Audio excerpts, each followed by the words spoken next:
Hi, this is Little Dwarf playing games while rambling incoherently into a microphone. Why? Just because I can, and I continue with Disco Elysium, blind. Now, Classia said she left me a gift. A red thread made out of nylon that leads out of the room into the roof.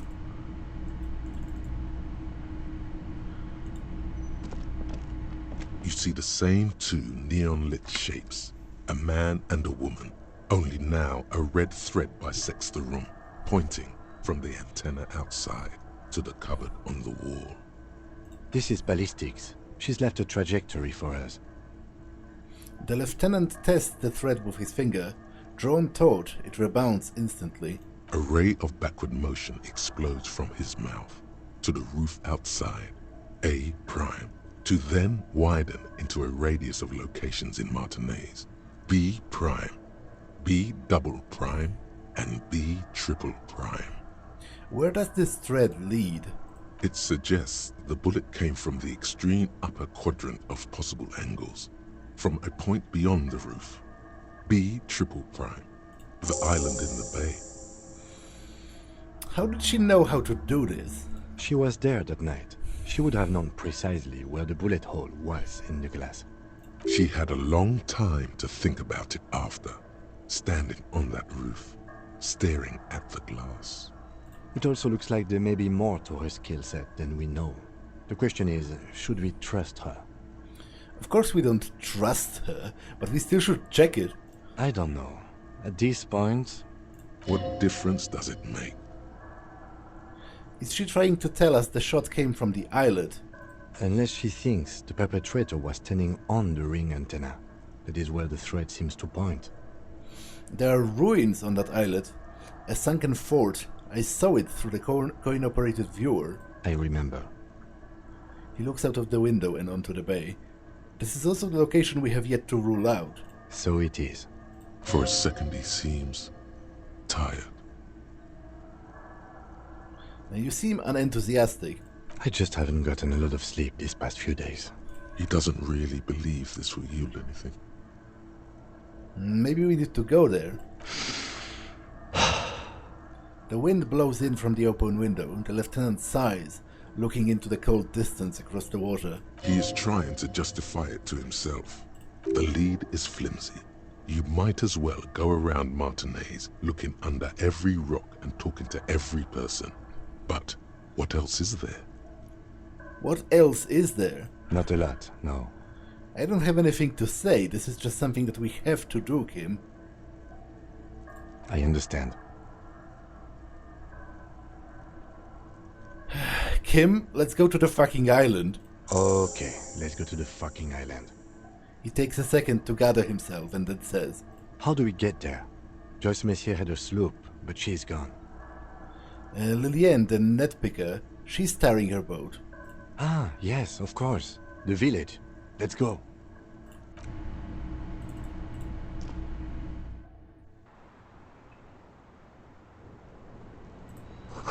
The thread is tied to the antenna.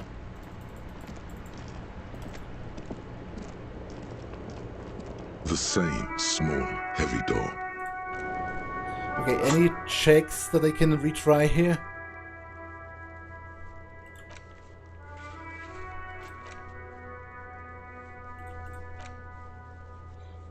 Backyard wall. I could try this again. Reaction speed. And crime novels. Cafeteria window. Right, there's still this. A map wall, which I still don't know where that even is, to be honest. Warded door. I don't remember. That's where I'm currently standing. No, it can't be this, because it has to be a different door. Padlocked door. I don't remember half of this. Wash basin. Wash basin.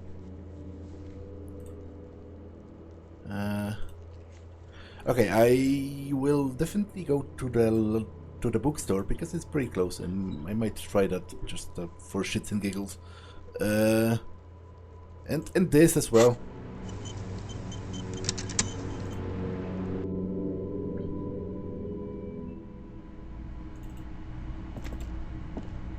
A red thread.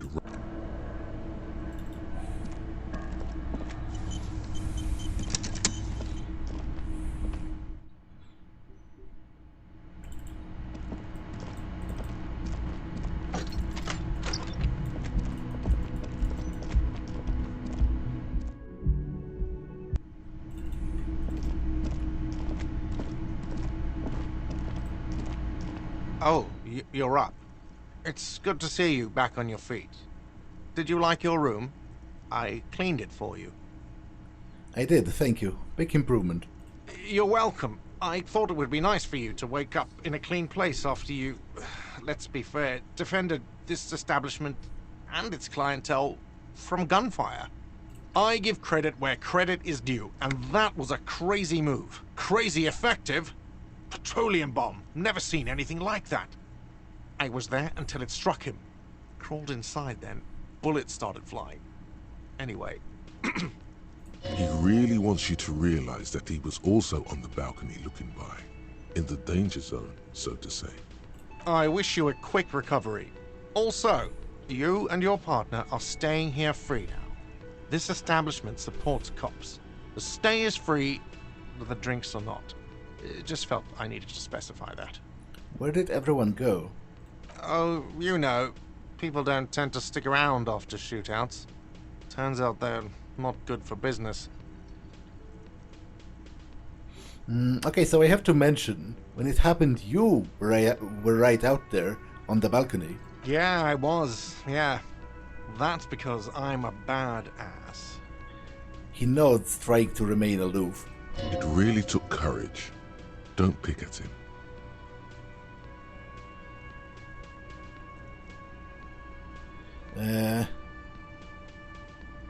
Yeah, I guess you are a badass. Yeah, I don't know. Clients were panicking. And also, I guess I sort of found out that I don't give a shit if I die. That's dark. He means it. It's not just boasting. It's something he discovered about himself. Stepping onto that balcony. What happened to the man with the sunglasses? I don't remember everyone who comes here. And many people wear sunglasses inside lately. Must be a fad. Alright, thanks. No problem. They'll come back. They always do.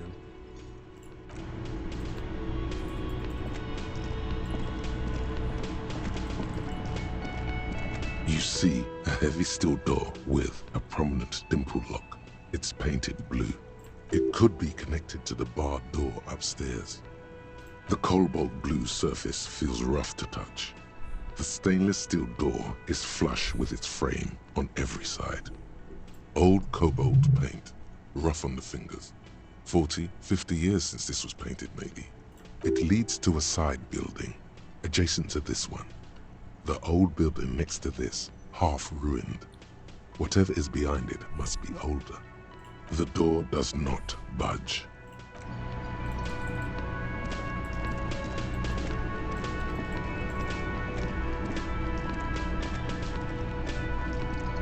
Hi again, gendarme. Bye-bye, gendarme.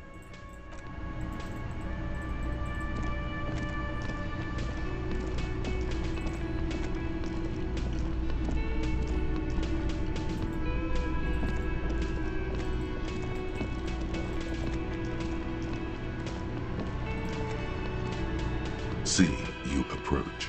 The bruised man raises his bear in welcome. Crazy motherfucker.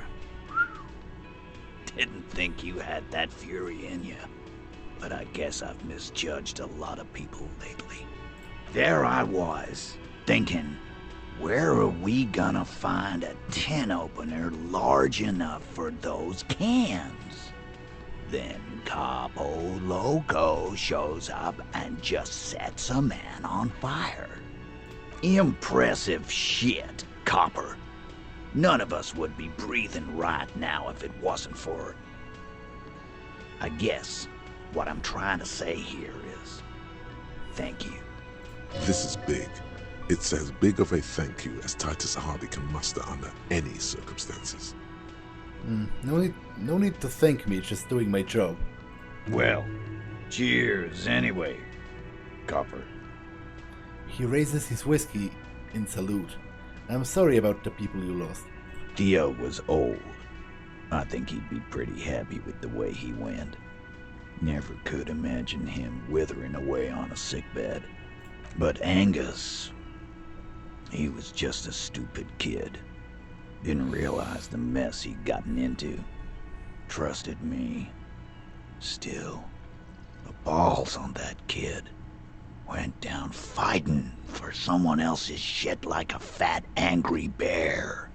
Here it comes. The last one is the worst one. He only deals with it by drinking copious amounts of 8% beer. And Glenn was my friend. Best I've ever had.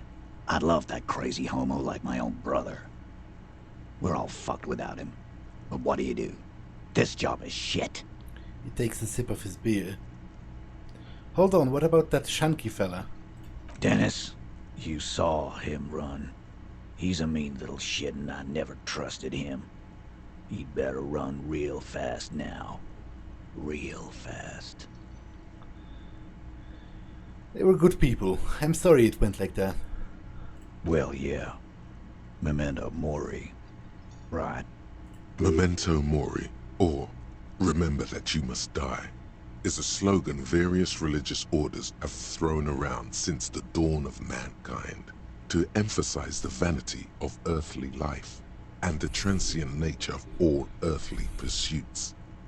In essence, it means one should live virtuously in this life to live better in the afterlife. Yeah, I guess. Absolutely. Today, I'm going to get drunk, eat good food, and bed a good-looking girl. 'Cause tomorrow, a motor carriage might run me over. Or you might die of a heart failure. Or syphilis. Hey, fuck you for ruining a beautiful idea. What's going to happen to the Hardie boys now? First, we're gonna find Dennis. I'm going to find Dennis. I'm going to find him, and then I'm going to kill him. Why? To be honest, it's best that he ran, because that way he didn't get killed. The tone of the statement is so matter-of-fact. It's as though he were talking about picking up a morning newspaper on his daily walk around the block. Listen, that's not going to bring back... We're hunting that rat down. Let it be known what happens to cowards. And then, I guess I'll take a closer look at our union members. There's bound to be some ambitious fellows there who'd love nothing more than advancing social democracy by busting some heads. Might even ask Tibbs if he's tired of replacing windows, and maybe wants to have some fun with his brother. Anyway, don't you worry. As long as Titus Hardie's standing, there will be Hardie boys. He's right. The numbers are replaceable. In an organization of thousands of men, there are plenty who'd join. Do you know what happened to Classier? Don't know, don't care. I'll be glad if I never see that fucking woman again. Even after all that hell, he's still bitter about her? Titus, after all we've been through, level with me. You really liked her, didn't you? Nope. He did. Okay. He nods and takes another sip of whiskey. Any idea what I should do now? Judging by the sight of you, I'd suggest crawling into bed with a bottle of whiskey in one hand and a big tit in the other. He looks at your bandages. Yeah, go pay Monica a visit in Janrock. She's got a knack for making men forget about their worries. Biggest pair of milkers in all Rebacho. Hell, you both look like you could use some feminine company right now. Thank you for your advice, Eugene, and you too, Alain. I do always appreciate a good use of the expression milkers. It sincerely amuses him how hard these guys typecast themselves. You're welcome, Bina Claude. You're all right in my book. Titus's response is completely unironic. So long, fellows. Be good so I don't have to come back here again. Take care, coppers. You two look after yourselves now. Death passed on you today, but men don't get that lucky twice. Copo Loco, And normal cop, I guess. Good luck in Shamrock. Scars made the best tattoos, they say. Thanks for getting involved, guys. Not a lot of cops would step into that line of fire, but you did. And if you ever feel like the uniform is holding you back, I've got a few vacancies. You'd make one hard Hardie boy, copper. And Titus Hardie himself would make a good officer. That man was born to lead.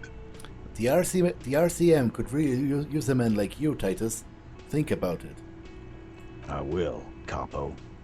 That's a promise. Now scoot, because the Hardie boys got some mourning and drinking to do. Take it easy on the drink. The danger has not passed. This town needs you on your feet. Good point, Beano Claude. We'll keep the vol under 12% tonight. Okay, whatever there was outside the window, I guess I lost it.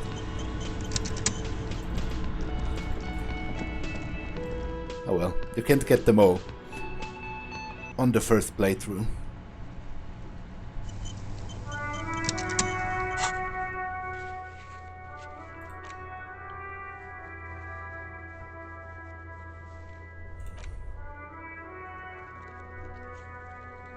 And that's obviously not going to happen. That's probably also not going to happen at this point. I don't care about this and this, I don't know. So I'll just go to the island.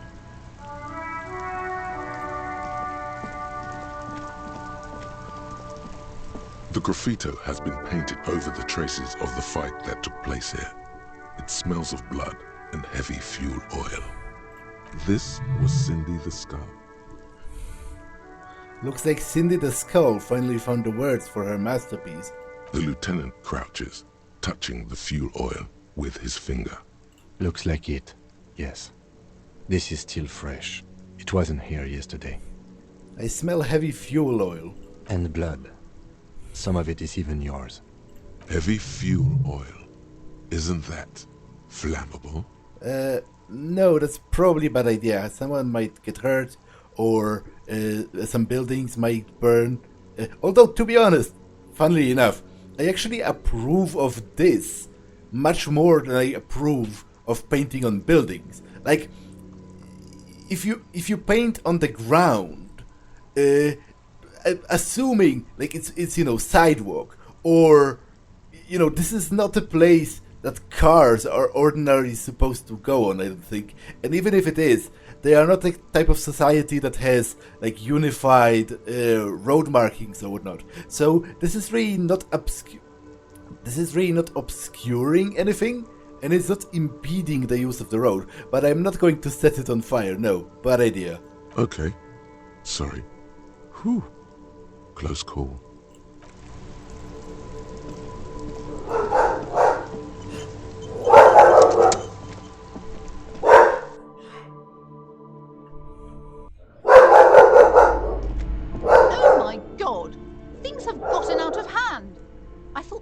Stuff was bad, but the crime, it's even worse. I haven't been able to come to work for 3 days. The shop has been locked. No sales, gangbangers running around, shooting everyone. I know I shouldn't have bought a shop in this ghetto. And you, oh my God, just look at you. It looks like even the police can't take care of all this. Someone should do something about this. She wraps her pendant between the two fingers, thinking. Maybe I should close the bookstore and open a psychic studio. Yes, it makes sense. Crime is the 6th element, you see, the darkest element. I could teach people to protect themselves against bad energies and to fight crime. A psychic studio? That is even worse than a bookstore in Martinez. No need to be modest, good officer. You've convinced me. It is a great idea. Thank you for the inspiration. Yeah, whatever. It's clear that you don't care about my opinion. In the meantime, do buy the books. As many as you can. They won't be here for much longer. Is there anything else I can help you with?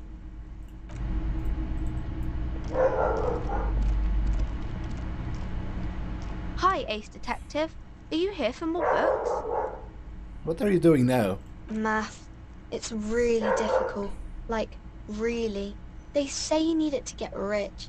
Oh, I found something while you were away. What is that? I thought this would fit you.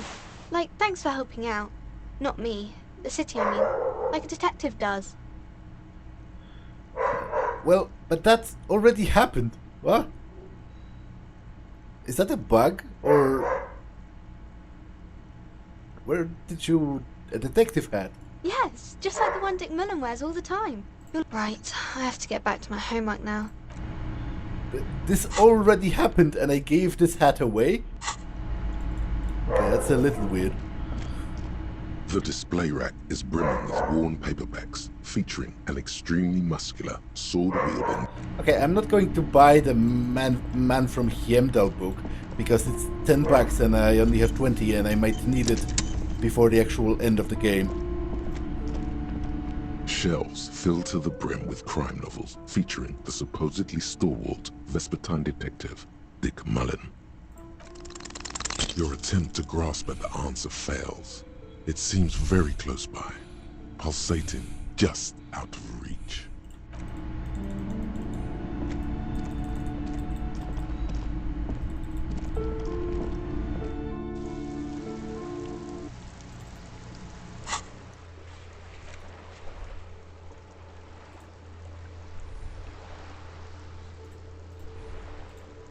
Okay, I don't know about most of those, although I will look for that wash basin.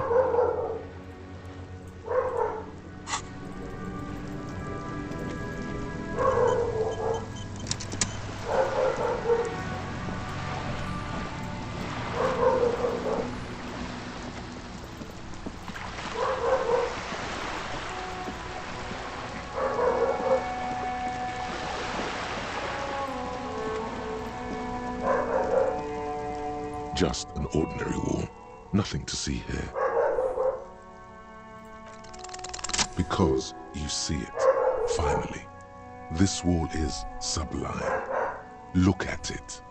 The shadows, the colors.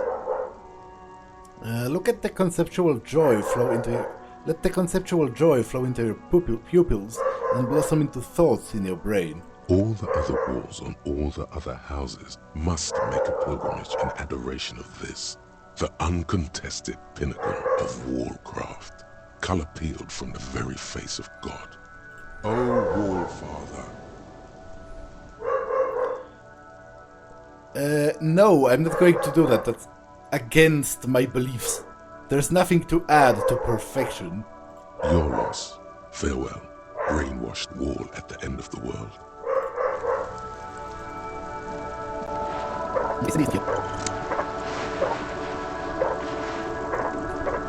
Mon Dieu, officer. It is worse than I thought. Believe me, I know all about that kind of pain. I've had hip trouble for the past week. He looks at your wounds. Maybe it's time to slow down, enjoy life a bit. Anything I can do to assist you?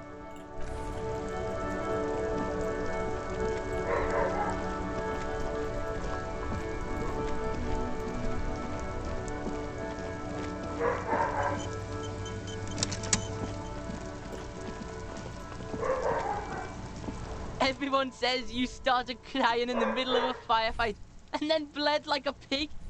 I guess that was cool. Who's saying that? People, they say you'd kind of died for a moment, that you let your shit out already, but then came back. So I guess that's what's cool now. Just don't think because you got half your dick shot off and you're an invalid now, Kuno's gonna treat you different. Kuno doesn't reward weakness. It's business as usual with Kuno. Kuno's cold like that. He says, looking at your pathetic limp. Feels good for some reason. Watch out, pig. It's a dangerous world out there. But Kuno's got his eyes on you. What's that supposed to mean? Who knows? He starts doing I got my eye on you gesture repeatedly.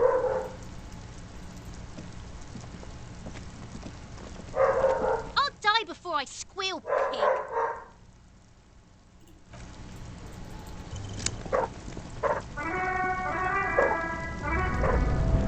The Boyadero stares at you with respect, then gestures towards the trickles of blood adorning your clothes.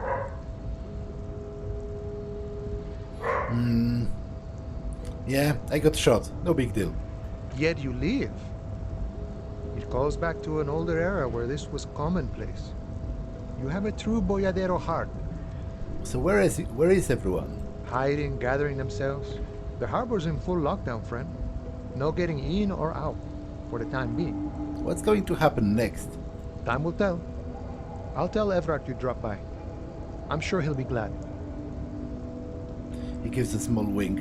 What will you be doing now? I'll be okay here, doing lookout. Quite the sight, aren't they? Getting to like that red I am. He surveys the red flags draped from the harbor gates. Don't worry about me. I live to alleviate the worries of our brothers. See if any insane killers turn up. Then I'll run. And live. Try not to get shot, eh? I'm sure I'll be luckier than you, friend. His grin is as wide as a desert.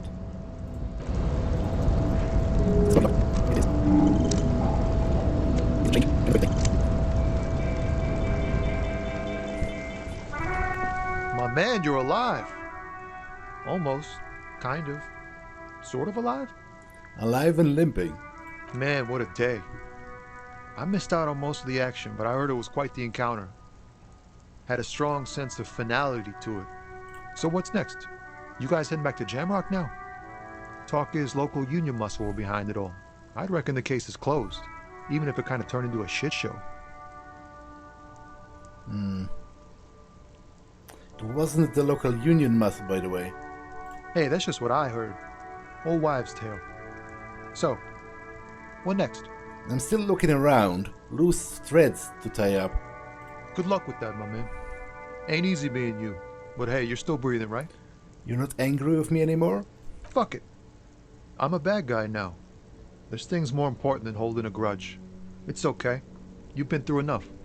We are what we are. And you're a cop. Right. Shoot. Sorry, man. Didn't mean it like that. Ask away. I met the lady driver on my investigation. She's called Ruby. Okay. He seems apprehensive. Is it wise to share information about the case like this, sire?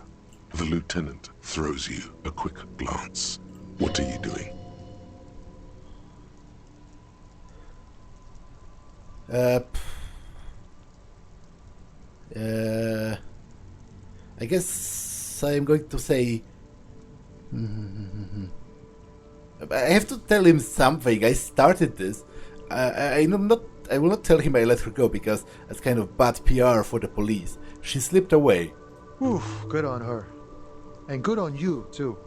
Better focus your efforts on the bad guys. Mercs and such. Plenty of baddies to go around. And she didn't do it. Believe me, if it's something bad, then she didn't do it. Didn't know her for long, but I know people. He's relieved. All right. That's enough sharing details about the investigation for one day.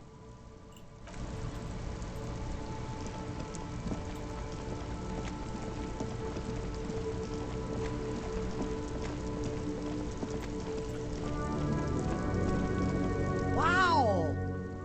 Wow, what? A cop limping down the street, bleeding from the shoulder, face bruised, looking like hell? You know what that is? Cool? Cool! That's cool! Yeah, I figured.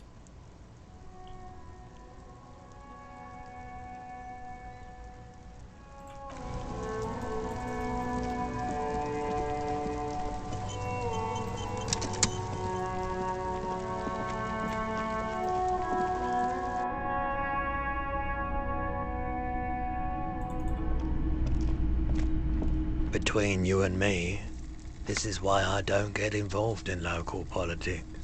You're calling this politics? In its purest form.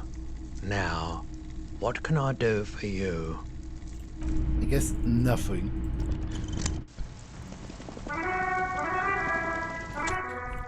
Somewhere by the tracks, I guess.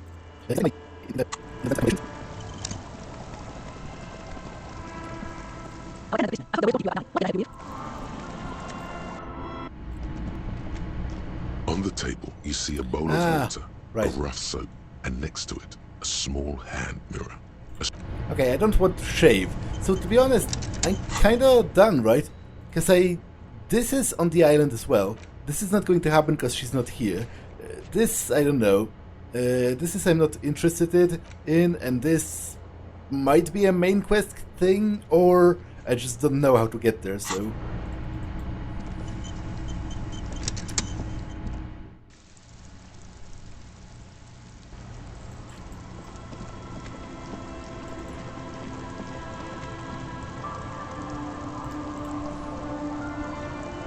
Officer, what happened? You're limping. Why are you limping? You look terrible. Well, some people hurt me. Is this from the shooting in town? We heard gunshots. Not that we don't hear gunshots all the time, but they were closer than usual. She's not letting it go that easy. There was an exchange of fire on Rue de Saint-Guylaine. It's nothing to be worried about, madame. I have some questions for you. Of course. Can I help you with something? We need to go to that island.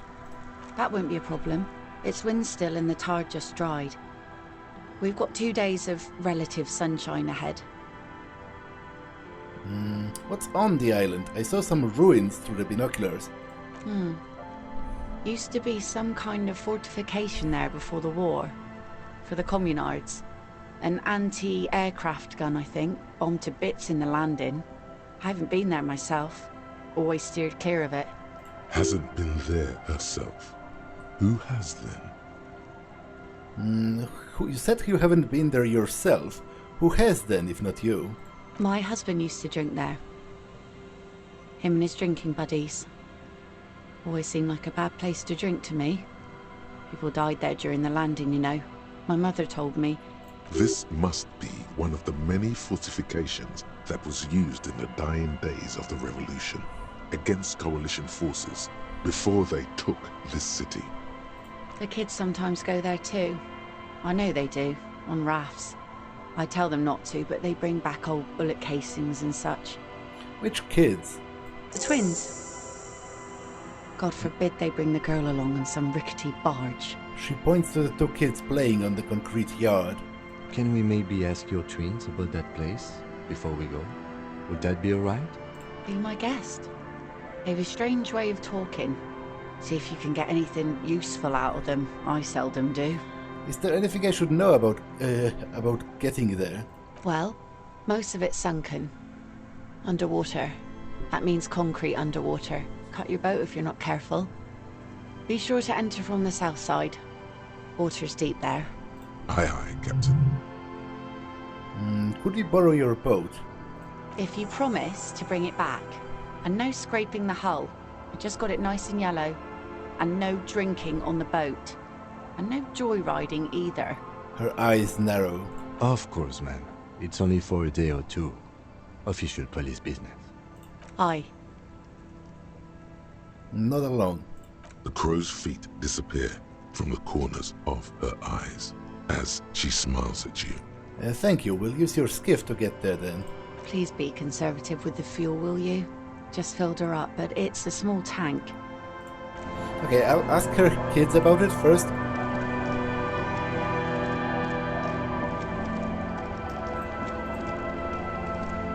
The scruffy-haired little boy kicks a stone while the other watches him do it. Okay, kids, you've been to the island, right? On that island? The one who's busy kicking the stone points to the bay. Yes, that one. I need to know what's there. That's, nothing. It's just a seafort and some plants. You can take a raft there. It's great. He pauses to think with his finger in his mouth. And we make a fire. We make a fire. Gather the sticks for the fire. And bullets. Or not real bullets, empty bullets. Oh, so shells, you mean? Bullet shells. There are a lot of them left over from the war, but this could be important. You mean shells? I don't know what these are.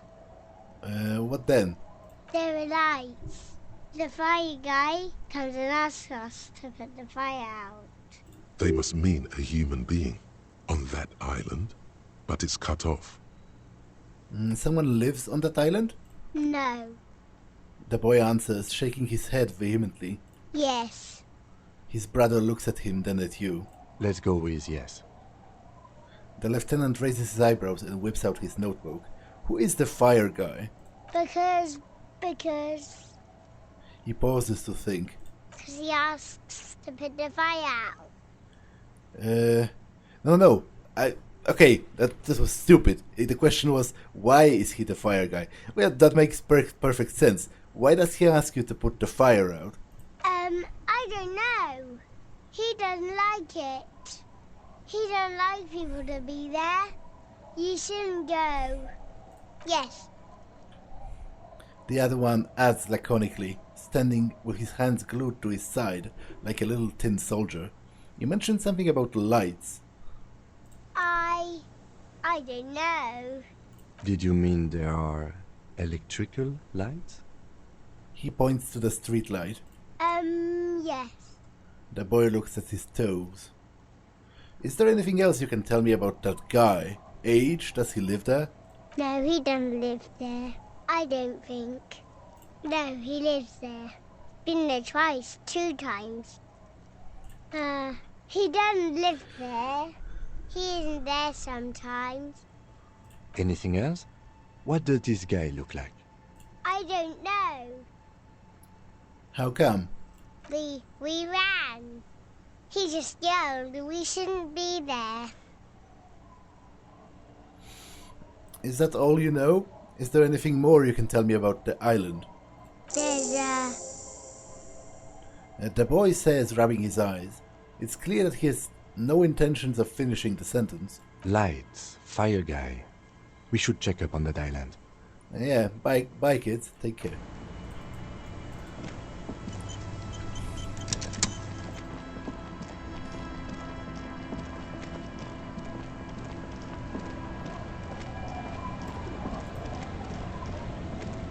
A skiff with a small steering engine in the back floats on the calm mirror of the sea. Its 2 seats are empty.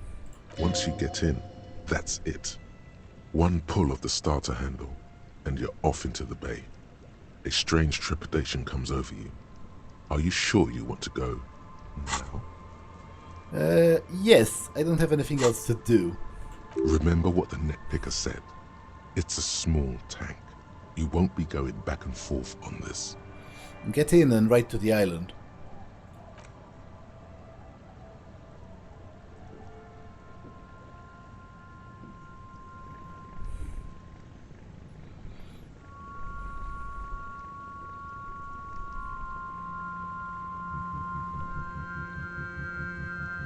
Want to be free. Want to be free. It will last forever.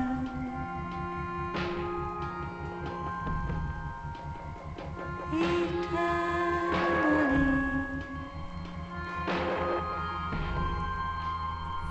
Want to be free. Want to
trees are green and overhanging, ever light, free and everlasting.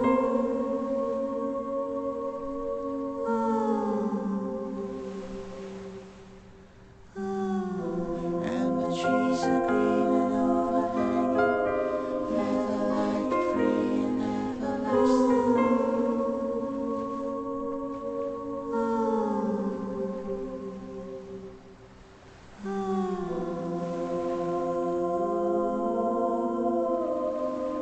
Want to be free,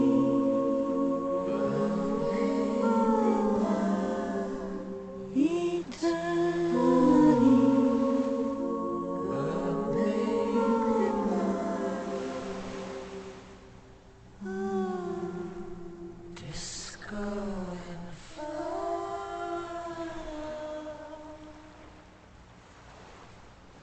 The boat comes to a slow stop. The lieutenant turns the engine off. Then there's silence. Let's go.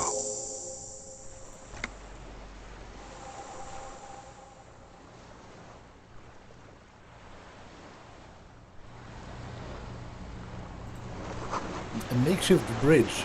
The bombs were powerful enough to break the foundation. The rusted chain trails off into the ocean. The chain trails off into the ocean, connecting the island to the supply depot on the coast. This leads to the depot in Land's End. Ah, yes, so it seems. What do you think it was used for? For bringing munitions to the island, maybe? And supplies? You could also lock the bay when you raise the chain. As a defensive measure, lock it off that side of the bay. Lock it from whom? From enemies. Enemies of the commune of Revachol. This sea fort was a revolutionary fortification, I believe.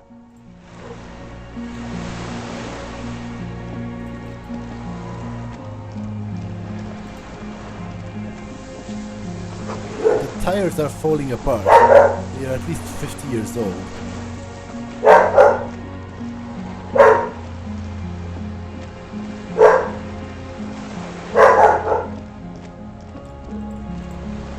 Attention, inflammable. Some fuel has leaked out of the barrel, black and viscous.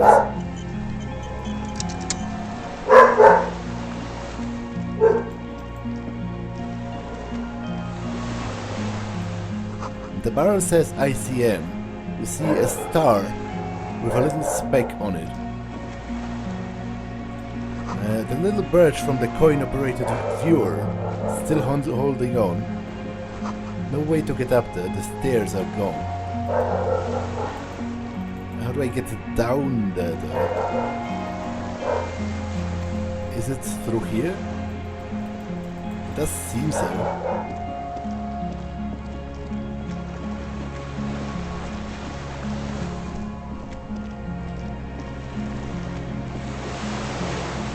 There is no passage through here.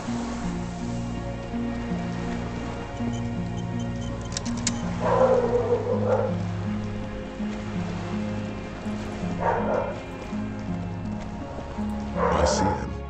No! This feels familiar somehow.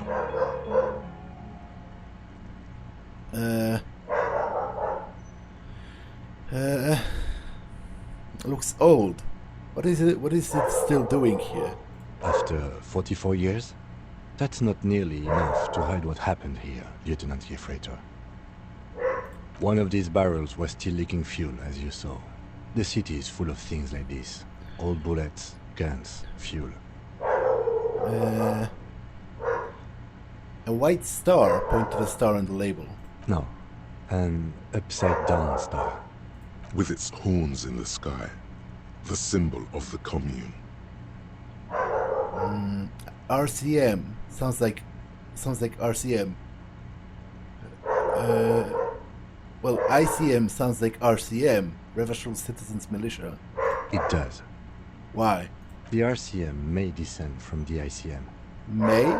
It's impossible to say. It was chaos after the war. The name was good for getting people to join us. Revachol West was mostly workers and criminals. Nice political thoughts rush through your neocortex. It's going to be hard to say them. Carrying around all that weight on a busted crutch is making you pant.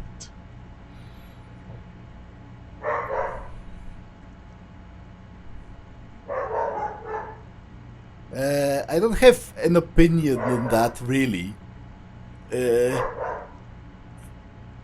Like, it's a name, although I guess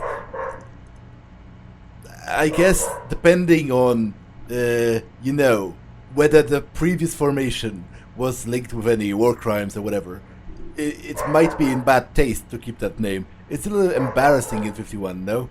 Maybe we should rebrand it. No one remembers the ICM. The connotation is less important each year. What exactly is the ICM? Insulindian Citizens Militia. It's the official name of the Communards Army, the black and white army of the revolution. Sounds an awful lot like.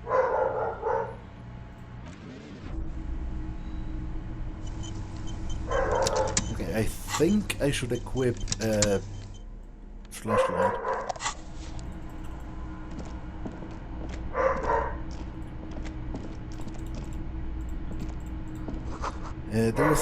There was once an armament rest. Twin cannons were attached here, medium distance, large caliber. Books, mostly fantastique and historical fiction. Dishes stained with sauce and fire. A survivor's kitchen. Arrower shirt. You see candles planted on a broken rangefinder. A moth-bitten bed. A bedsheet keeps the wind out. There's a greasy old spring mattress in the corner, resting on piles of soft-cover books. White linen and a pillow are visible under a worn-out caracal blanket. Someone has been squatting here. The linen is fresh, recently washed. How recently? You force the rest of the sentence out through pain, thick as molasses, no longer able to hear yourself speak. You know, officer, you can rest here if you are feeling tired. I will keep watch. You could use some rest for what's ahead. No time to rest now. Yes, anytime. If you need a rest later, it's okay by me. You don't have to be a hero. I'll want to just explore this part first, and then I maybe rest. Books and magazines lie scattered on the floor and on a makeshift cupboard. They are not particularly well organized. Most are soft covers, serialized fantastique and detective stories from the 20s and 30s. This disparate digest includes the classic Animal Adventures, popular depictions of man versus nature by amateur naturalists T&T Harpin, husband and wife, widely read by people from all walks of life. Who doesn't like nature? Who doesn't want to survive? Among what is mostly commercial fiction and serialized stories, you find a magazine cathodique for electrical engineering. Then it's back to pulp. Light erotica, an international thriller about circuit benders. Someone's made themselves a home.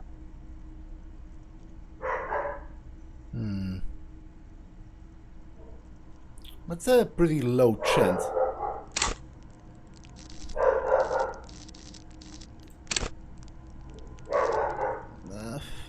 I guess I might try this and maybe then put a point into it. I feel like the game is probably close-ish to an end right now. Not that you can tell. This is a digest of someone who's dead bored. Most of it is for entertainment purposes. Fittingly right next to the radiola on the floor. Nothing out of the ordinary? Maybe it's a little old-fashioned. There's a nude mag. More than that, you can't say. The print in some of these is pretty small, though. This person has good eyesight.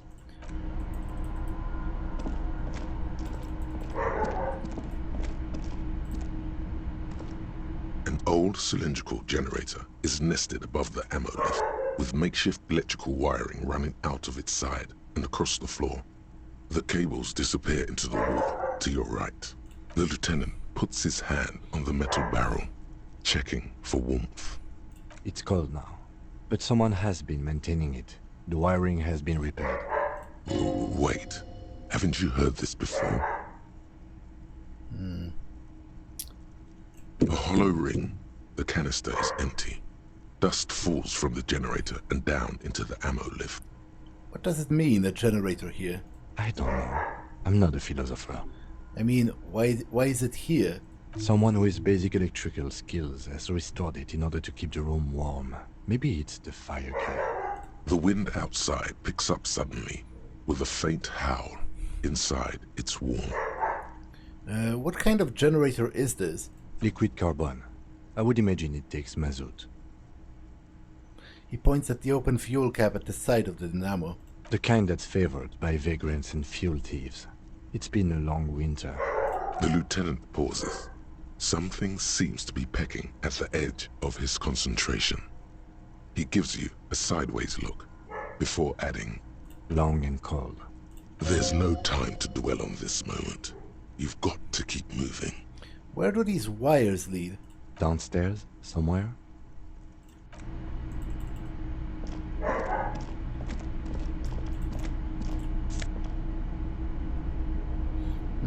+2 empathy, -1 composure. I think I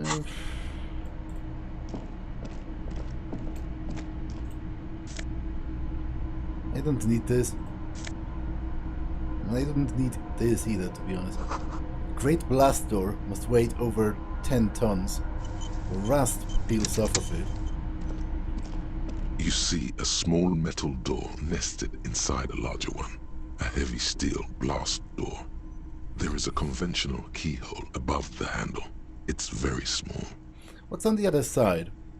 Another part of the island, probably. The lock looks like it could still be usable. How do we open it? Maybe this is one of the doors we don't open?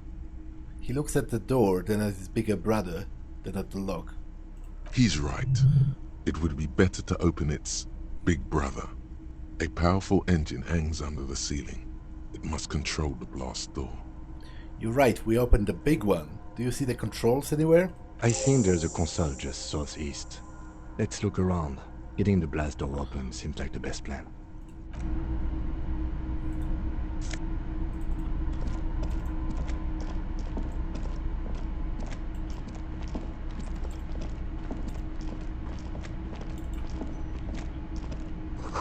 Careful, the stairs have collapsed.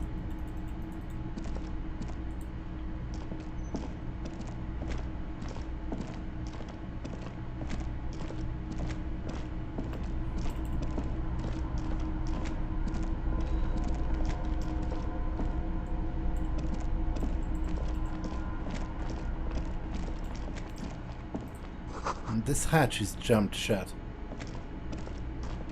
Green paint flecks off the monoblock aluminium cabinet. There are rows of switches on the front panel, a frequency band, and even a keyboard. What is it then? The console of an anti-computation device. The generator upstairs, with wires coming out. They terminate here. Could this open the blast door? Possibly. Urgence, ouvert, allumé, radiodiffusé. It sounds like this device was used to control the electronics here. Maybe it still does. This device was used to control the electronics in the room. It could open doors, control lights, function as a radio computer. Slide the radio dial. The dial slides under the glass. Silently, you make out defunct stations on the UKV frequency. The words, Feld Insula, are written on the band. An idea lights up in your head. Maybe we could contact Suna, the programmer lady. She could open the door for us remotely. This is an air-gapped system. Of air, I think they call it. That won't work. Are you sure? No, I'm not. But it would not be very good military technology if programmer ladies could control it remotely. Also, it's ancient. Incompatible. Push the light interior. Nothing happens. Emergency open. We need to restore power before using this, officer. The generator, it didn't look like there was fuel in it. We should look around outside. There are barrels all over. Maybe one of them still has something in it. He looks to the dim light to his right. The boat engine.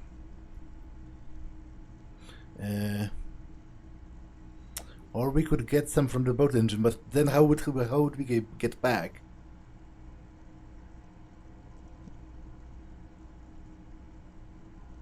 But officer, then we would have to swim back to the mainland.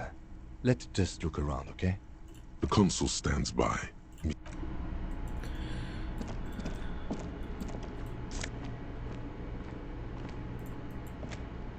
Okay, I will rest then, because it has been suggested it's a good idea, and maybe it is. Who knows? The greasy old spring mattress lies in the corner. Fresh linen under the heavy caracal cover. The offer still stands. Take it. You don't look so good. Maybe a little shut-eye just an hour. You face the concrete wall. There's less light there, in the dark corner. Like a dog you lie there. Curl up with your knees close to your chest. The blanket feels cold. The entire room does. Concrete and cold. Minutes pass. Half an hour maybe. The sounds of the sea beyond grow distant. Your eyelids close. Until? You feel yourself standing up in the darkness, right next to the mattress. Slowly, the world begins to hatch from the blackness. It's evening. Sleep.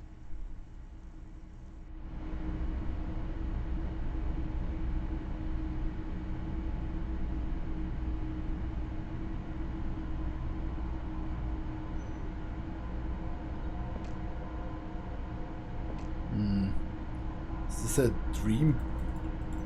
Where's Kim?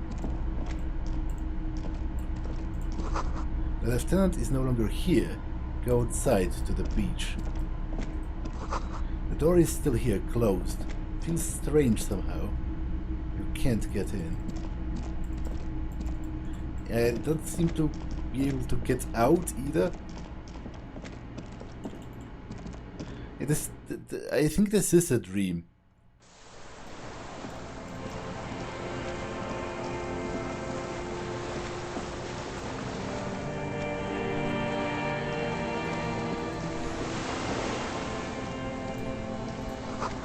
Go down the chain, there's something there.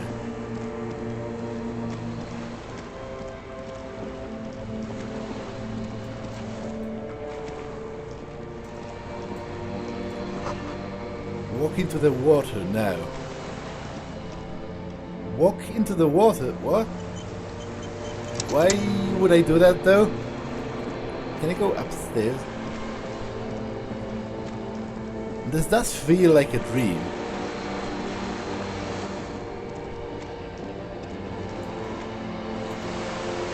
Okay, I don't think I have a choice.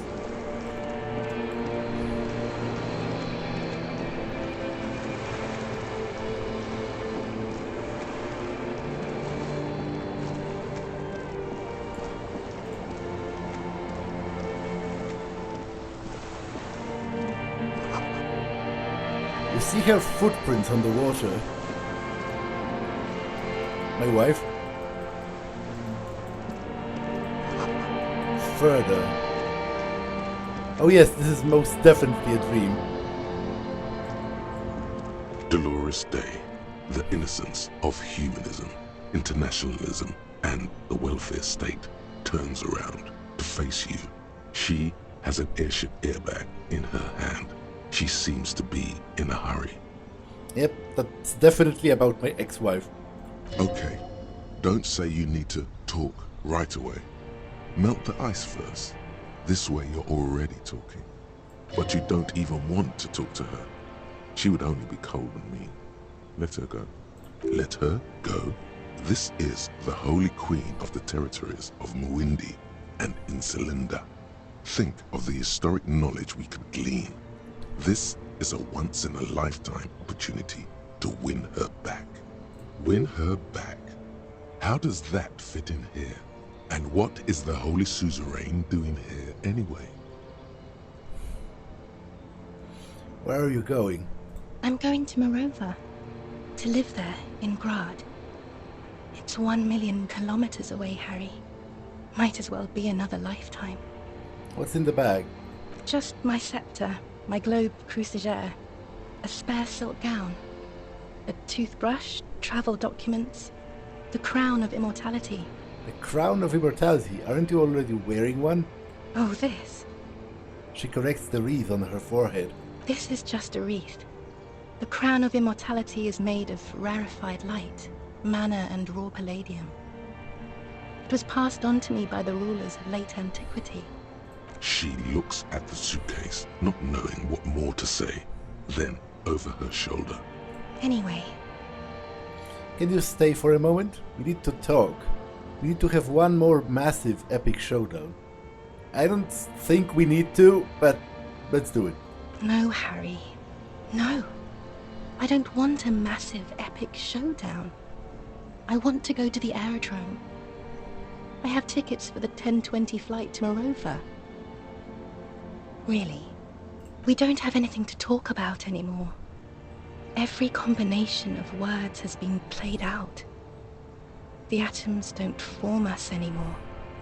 Us, our love, our unborn daughters, it's all gone. I have to go to the aerodrome. I have to leave Revachol and you. And you have to be alone. In hell. Forever. That's just the way it is.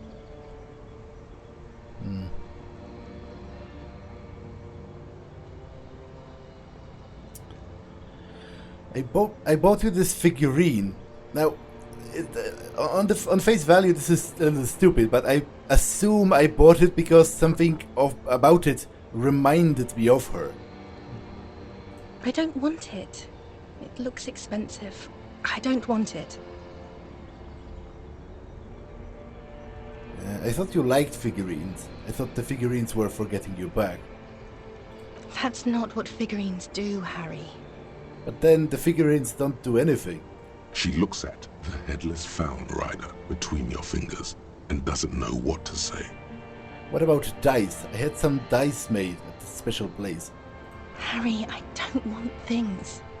I want to go to the aerodrome. Okay. I didn't ask for things. It's too late to give me anything. I would have liked the headless fallen rider. Back then. You said I have a vast soul and that you will always come back to it. We both said a lot of things. We were very young. It was her. I can feel it. I can see it in her tender long fingers, in her wrists. Her hand wrote it, said those things. You actually didn't say it, you wrote it in a letter, a handwritten letter. I kept it in my paperwork. As Queen Regnant, I write a lot of letters. She brushes a strand of white hair out of her eye. You need to recite it to her, for effect. All of it. No summaries. Yeah, put a stake through your heart. She'll get hurt too. Collateral damage. Yeah, I don't think... First of all, none of this is even happening. It's a dream. But... You know, breakups obviously suck, but at a certain point, there's nothing you can really do. Like, if someone doesn't want to talk to you anymore, there's nothing you can do to make them. And it's kind of pointless to like keep trying, because you just end up hurting yourself more and more, again and again and again, which it seems he has never dealt with this breakup. You know, everything reminds him of her, to the point where she actually mixes in his head with one of the most important people in history. I don't think it makes sense to make like a grand gesture and read it verbatim. You know what I mean? You left me a letter saying you will always come back to me, but you can't believe how happy you are with me. Okay, Harry. Okay. It was morning and you slept. The room smelled of cigarettes and Rowans. There was hoarfrost on the ground when I left. It was autumn, the first one we had together. But you have to understand, it was 1,000,000 years ago. No, it was 100 million years ago. I was someone else then, filled to the brim with love for you, hanging on your every word. Oh, Harry, you were the coolest. But I am no longer that person. This has taken her place. It will devour you. Harry, I will eat your mind. I was cool? The coolest. With your leather jacket and your boot-cut pants, smoking in the bus stop. I wanted you to be the rest of my life that day. And you were. Some of it, at least. You were my first kiss, my first time to have sex, the first and worst time I fell in love. I will always have that with me. It's a fact. But that is all it is.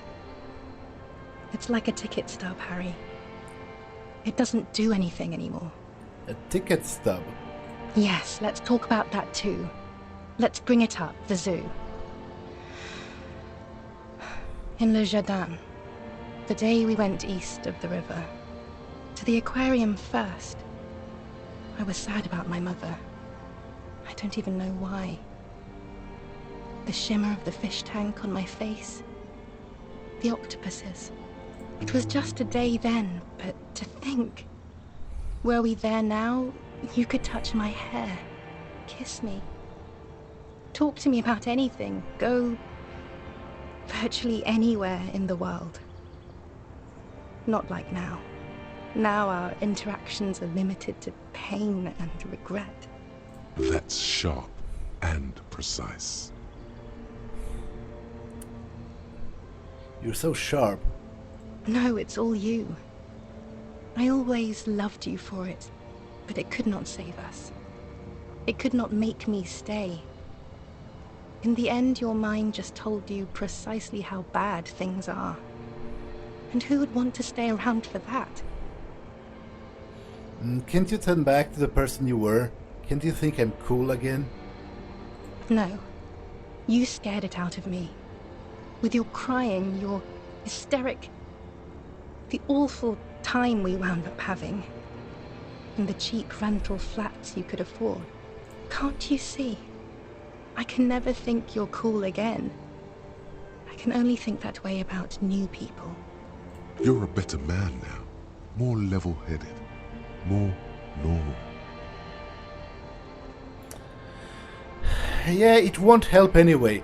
As I said, at a certain point, all you can do is just let go. Because, like, to make a relationship work, both people need to want that. And at a certain point, if that other person truly wants nothing to do with you, you're just, first of all, kind of embarrassing yourself by trying to, like, grovel at that person. And second, it just hurts.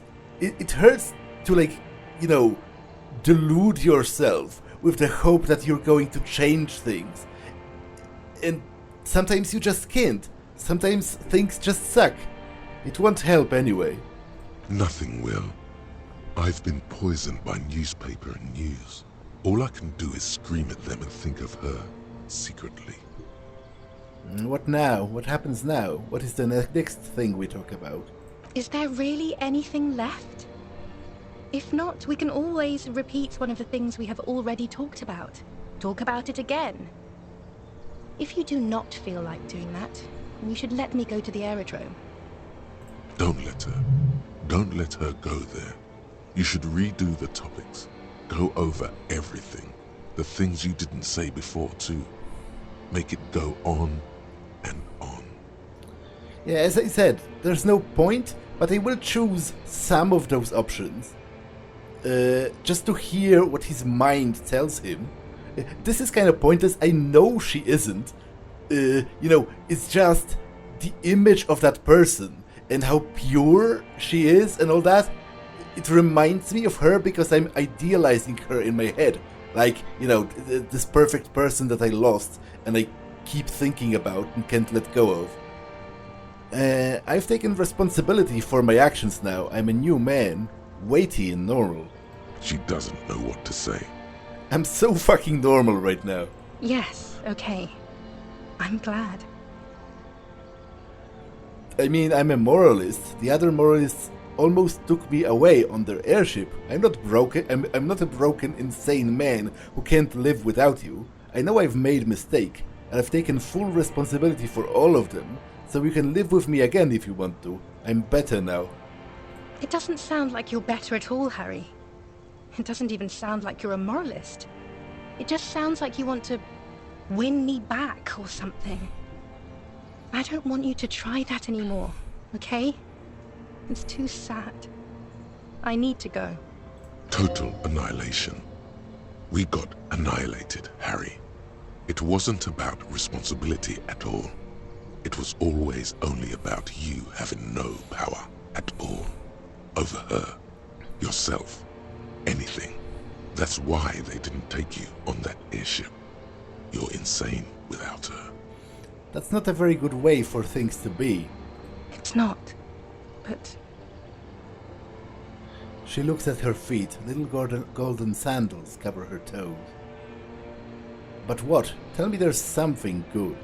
I don't know why I said but. There is no but. That's it? That's it, yes. We've talked about it a million times. You will get over it, just like I did. People do. Things will get good for you again. Where in hell? Stop. You're only making it worse for him. You never help with anything.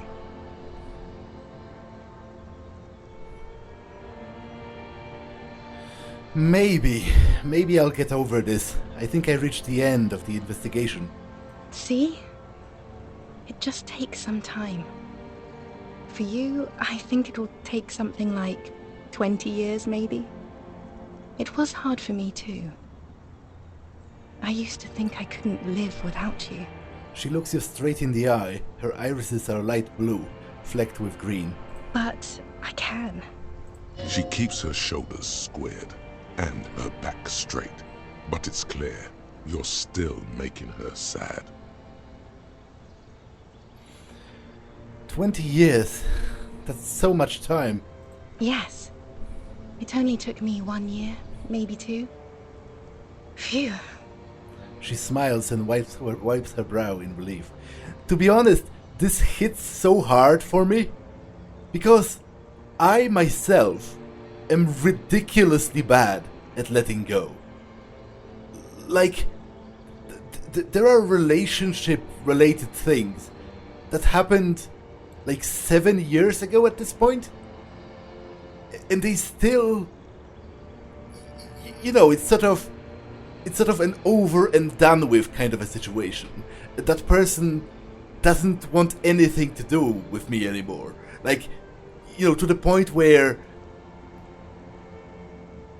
like, we haven't even said a word to each other in those 7 years, and still I'm thinking about it. Like, still, it's so important to me that sometimes I just, man, this is kind of very real for me. So you felt that way once? That you cannot live without me? Yes. But that time is gone now. So very gone.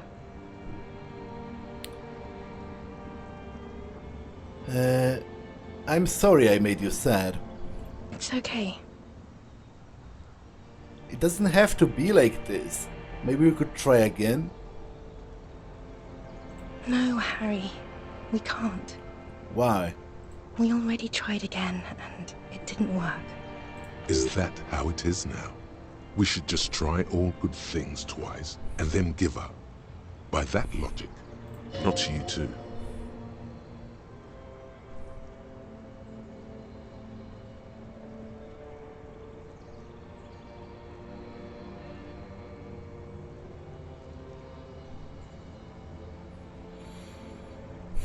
Yeah, again, there's no point. Especially if they had a sort of relationship ending kind of talk before and then backed out, tried again, and it didn't work. Like, at some point, things are just, they just suck, and that's it. There's not always closure to everything. Unfortunately, because again, I am very bad, like, I need closure. I am legendarily bad at letting go. So, in that, if not in anything else, in that and in the amount of time I spent talking to myself inside my head, the protagonist of this game and I actually have a lot in common. What went wrong when we tried again? I can do better. I don't know. Please. She shuffles from one golden sandaled foot to the other. In the distance, a streetcar screeches. Why can't we be together? Harry, we can't be together because you're insane. Her eyes turn to sorrowful ovals. She avoids turning them to you. Insane how? They're turning moist now. Her eyes. She slowly shakes her head and tries to get hold of herself, brushing her hands in her gown. What do you mean by insane? You know what I mean.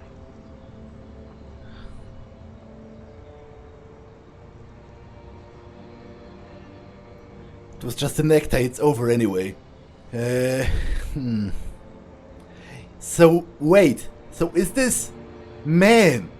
Is this a story about how he was a person who had, some mental health issues that just made him so difficult to live with that she left him, and now he's obsessing over it endlessly. Like, this hits so close to home for me that it's actually kind of painful. I may know what you mean. No, you don't.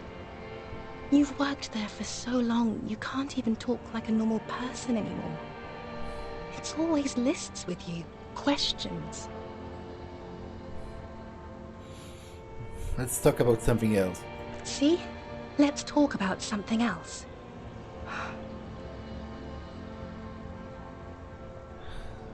Lists are absolutely normal. Everyone has them. You just list everything you want to ask. Again, man, my liege, if you're watching this, thank you for recommending this game to me.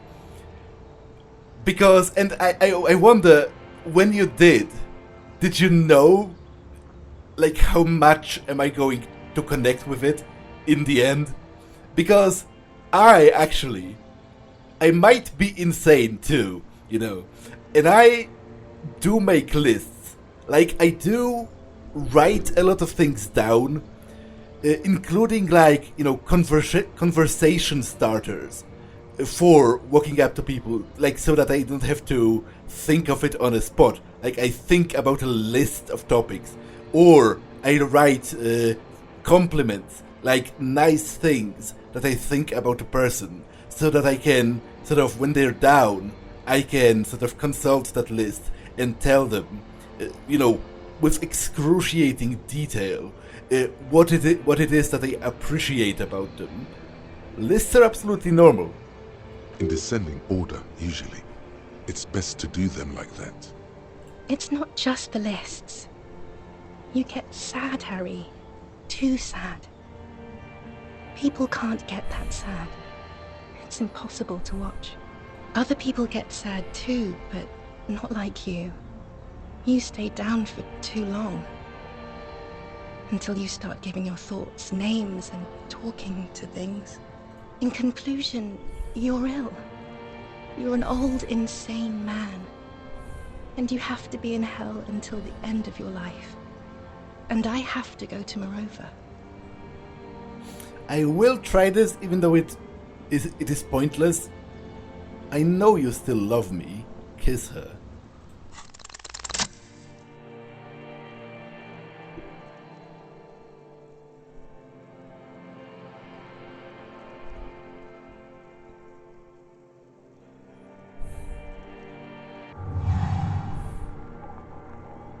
With your feet trembling from the steps you took, tepid and fearful, you stand against her, her body close to you, radiating warmth.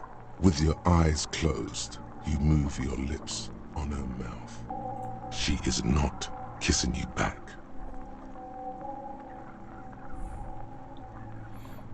Squeeze her wrist. Her hand does not return the grip. Her body is rigid. A current of unease courses through it. Distrust. For you. The curve of her spine. Her shoulders hunched. She keeps herself stiff. Her center guarded from your motions. Move your unresponsive to your guidance. Move your mouth. Nothing. Just pillows against you. Unresponsive, but for the taste of apricots. Cold silver against my forehead. The delicate wreath on her forehead pressing into your temple. The silver is cold from the spring evening air. Her cheek against mine. Feels like soft fuzz, a bird covered in down feathers, brushing against your broken capillaries. The world's most precious material, reserved for those she lets close enough to feel it. You are stealing a touch. It's not yours to take. I feel her breath. Her chest rising like a pillow, warm exhalations against the side of your mouth, her tender soul moving through her lungs. Hidden, distant, kept safe from you. But I succeeded. This was not about failure or success. This was always going to be horror. I should not have suggested it, and you should not have listened to me. You're not kissing me back. The moment is ending. She is going to move her face away from yours.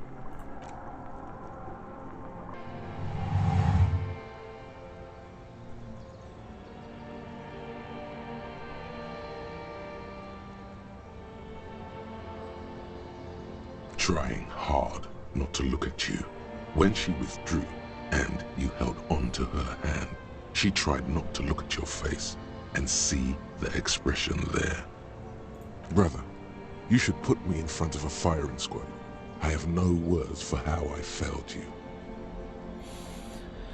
Well, that's it then. And this is most likely a recreation of the last time he saw her, right? She was leaving to another place entirely. No, Harry. Not yet. There is one more thing you have to see. She slides her hands down her chest and onto her lower stomach and smiles. I'm pregnant.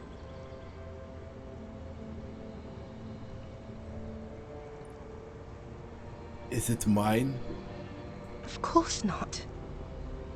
She looks down at her belly, then up into your old eyes. I terminated yours. Don't you remember? You poor fuck. Poverty-stricken fuck. Oh god! Man! Is that true? Like... Because I could see that happening. And not only from actual malice, but simply from practical reasons. You know, if we were both poor, maybe we just didn't have enough money to support a child. What I'm trying to say is, I don't know whether this is my own mind, making up scenarios to hurt me. Because, again, that's something that my mind also does, all the time.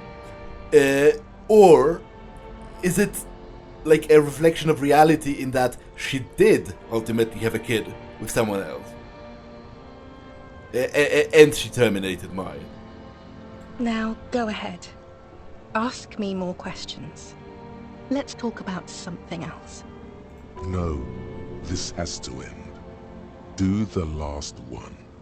More questions. Ask more. No, I will not. Don't go. I have to, Harry. Really, I've already missed the 8:30. I'm gonna go now. Her fingers wrap around the back handle. Lies, sire. She cannot but love you. She has said so 100 times.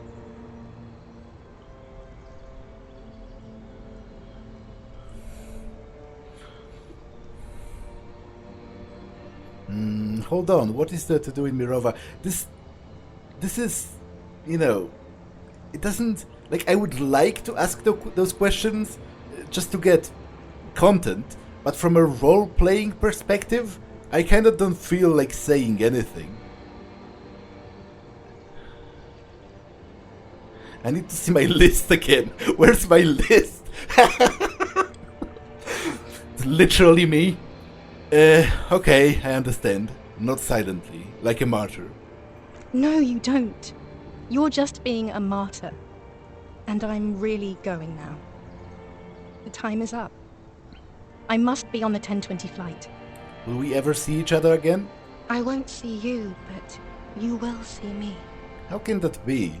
Oh, Harry. This is a dream. Can't you see? I'm already in Morova by now. Who knows how long ago this happened? A year? 2? 5 years ago? How will I see you again then? Right here, tomorrow night. Once this dream starts happening, it keeps happening. 3 times a week, at least. And Harry, it really, really looks like it started happening again. There's the video rental. I'm suffocatingly beautiful. And young. And I smell of tutti frutti chewing gum. Like I did that time when I asked you for forgiveness. After leaving you the first time. So long ago. But this is intolerably bad. Oh yes. This is real darkness. It's not death, or war, or child molestation. Real darkness has love for a face. The first death is in the heart, Harry. See you tomorrow. Ouch.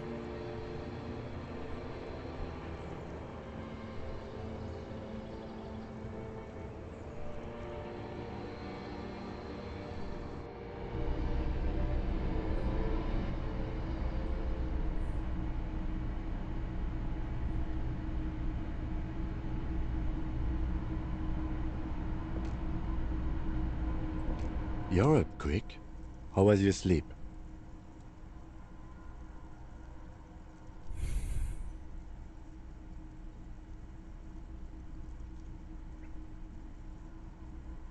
Actually, it was total annihilation, Kim. I did not want to wake you. Perhaps I should have? Was it a job dream? No, it was an ex-wife dream. The lieutenant nods solemnly. I understand. We've all been through similar things. It can be overcome. Swallow the blood and conclude. Let's comb the entire island, centimeter by centimeter. That's the next step in the task chain. Okay. He's still worried. You must have really thrashed and squealed in your sleep. Okay, this was a really cool dream sequence. And generally, the story of his marriage, it seems very real. Like, because as far as I can tell, there wasn't any kind of like a single, cataclysmic sort of underhanded event or a twist or something. It was just two people who tried their best and, it just didn't work out, which happens. And the way he's sort of responding to that, it's just... It's pretty personal for me, because I'm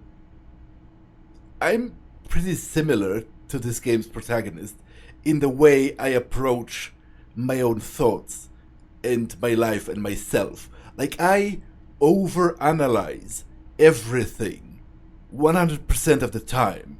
My mind is just running into overdrive, and it drudges up those, convoluted theories about everything. Like, I ascribe astronomical levels of importance to things that a lot of people just disregard completely. So this has spoken to me on like a personal level, and I think that's cool. I think that's what art is about. So this episode has been long enough. That's all for this one, and I will see you in the next one.